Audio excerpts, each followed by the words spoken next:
Vou falar primeiro de uma notícia triste aí. A morte do advogado Luiz Fernando Pacheco. Ele foi encontrado morto hoje de manhã, estão investigando causas e tudo. O Pacheco era nosso advogado, meu amigo, nosso advogado. O primeiro contato que eu tive com ele foi num episódio histórico, pessoal.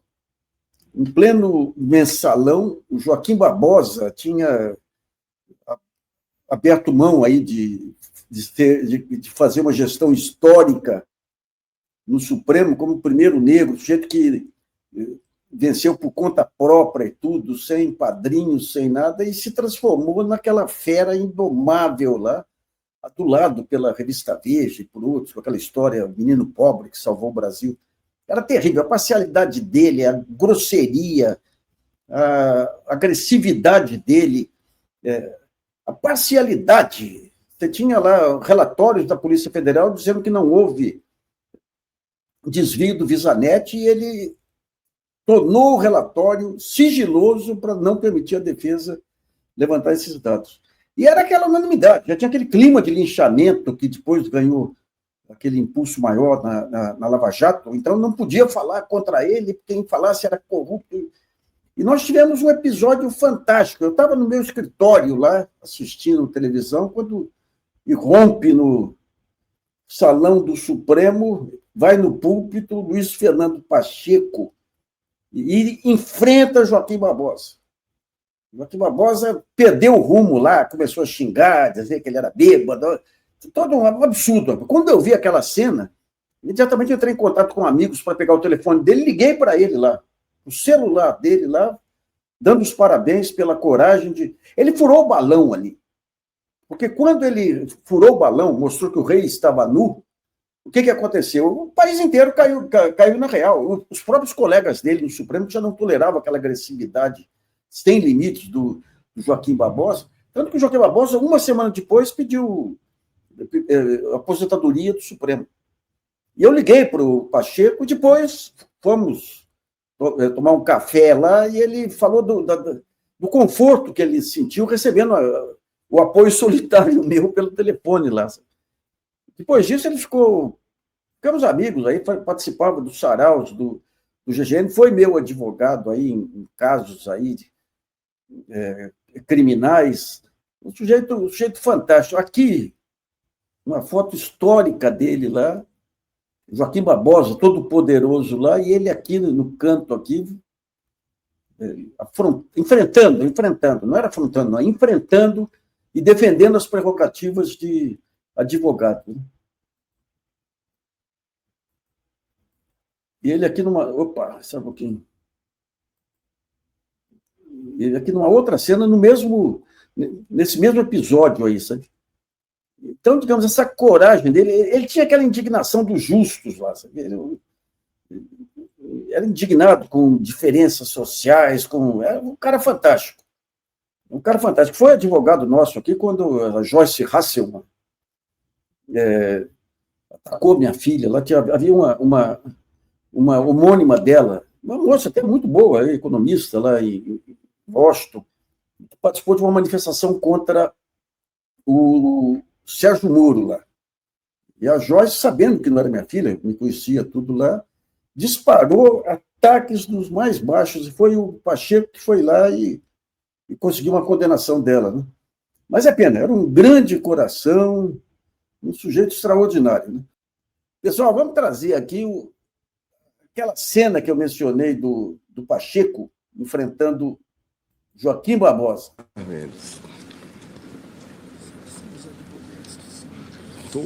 Haverá algumas sustentações orais.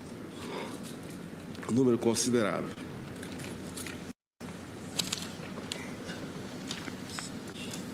Trata de ações diretas, presidente, de inconstitucionalidade, todas com pedido de medida cautelar. São essa aqui? Presidente, pela ordem. Pois não?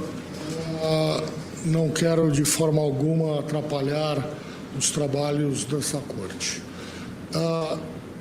Processos penais, execuções penais têm precedência sobre qualquer outro assunto. há um agravo de José Genuíno Neto, que está concluso a Vossa Excelência. Não está pautado, e por isso mesmo eu venho a Vossa Excelência vai pautar? Para dizer, eu não venho pautar, venho rogar a Vossa Excelência que coloque em pauta, porque há parecer do Procurador-Geral da República favorável à prisão domiciliar deste réu, deste sentenciado. E Vossa Excelência, ministro Joaquim Barbosa, deve honrar esta casa e trazer aos seus pares, o exame da matéria. Vossa Excelência mandou que ele voltasse ao regime semiaberto. Nós pedimos a defesa a Vossa Excelência que ele viesse a regime. Eu agradeço a Vossa Excelência. O Procurador-Geral da República aqui, doutor, já não pode cortar a palavra. Eu vou continuar falando. Eu vou pedir a segurança para tirar esse senhor daqui. Tire a segurança para... Eu pegarei Vossa Excelência. Sim. Também. Vai pegar. Por abuso de autoridade. Quem está abusando de autoridade é Vossa Excelência. Abuso de autoridade. A República não pertence a Vossa Excelência e nem a sua grei. Saiba disso. Esse foi um episódio... Tem mais ainda? Esse foi um episódio histórico. Vocês não sabem o que foi aquele... Talvez não se lembre o que foi aquele clima. Um clima horroroso, um macartismo pegando toda a mídia. Quem ousasse contra as ondas aí eram escrachados, ameaçados. Eu fui ameaçado umas 3, 4 vezes aí, mero jornalista aí, na linha de frente de um blog lá, ameaçado, polícia batendo em casa. Então, dentro desse clima horroroso, em que qualquer menção contra o mensalão, contra a Lava Jato era visto como um crime lesa-pátria, essa coragem do Pacheco foi fantástica. Ali quebrou aquela redoma de proteção ao Joaquim Barbosa. Acho que 1 ou 2 semanas depois, ele pediu aposentadoria e saiu sem deixar saudade. E sem ser saudado pela imprensa, porque ele já tinha feito o trabalho sujo que se queria dele. O menino pobre que salvou o Brasil. O sujeito que venceu por luta própria aí, nunca foi de fazer jogadas políticas para subir, dono de uma cultura sólida, não era um analfabeto que nem Sérgio Moro, não. Um sujeito com obras importantes, né, em relação a direitos humanos, tudo, que de repente assume o poder, é a sua revanche contra o mundo. Um amigo dele me contava que ele chegava no Supremo Tribunal Federal em cima da hora para não ter que ir no cafezinho com os colegas, porque ele achava que ia ser deixado de lado lá. Então, toda essa mágoa da vida dele, de enfrentar preconceitos de toda ordem, em vez de resultar na grandiosidade do negro que venceu sem fazer média e tudo, e continuou firme aos seus princípios, não, ele se rendeu àquela lisonja mais baixa da Veja, sabe? O menino pobre que salvou o Brasil, e daí cometeu toda a sorte de arbitrariedade, de ilegalidades, jogou o Supremo no pior momento da sua história, que depois veio. A herança depois disso aí foi terrível. Foi terrível. Daí vem a Lava Jato, aí o Supremo já amarrado nessa questão de ser a voz do povo aí. Pô, daí entra o Barroso, né? O Barroso, que era o oposto dele, é o cara finesse e tudo aí, com a mesma prepotência, mas embalada em vozes, em frases edulcoradas aí. Então, o Pacheco, que nós perdemos hoje, aí vai aqui a nossa homenagem mais sincera, com um sujeito que foi o orgulho da advocacia. Uma advocacia que muitas vezes aí se perdeu aí na bajulação.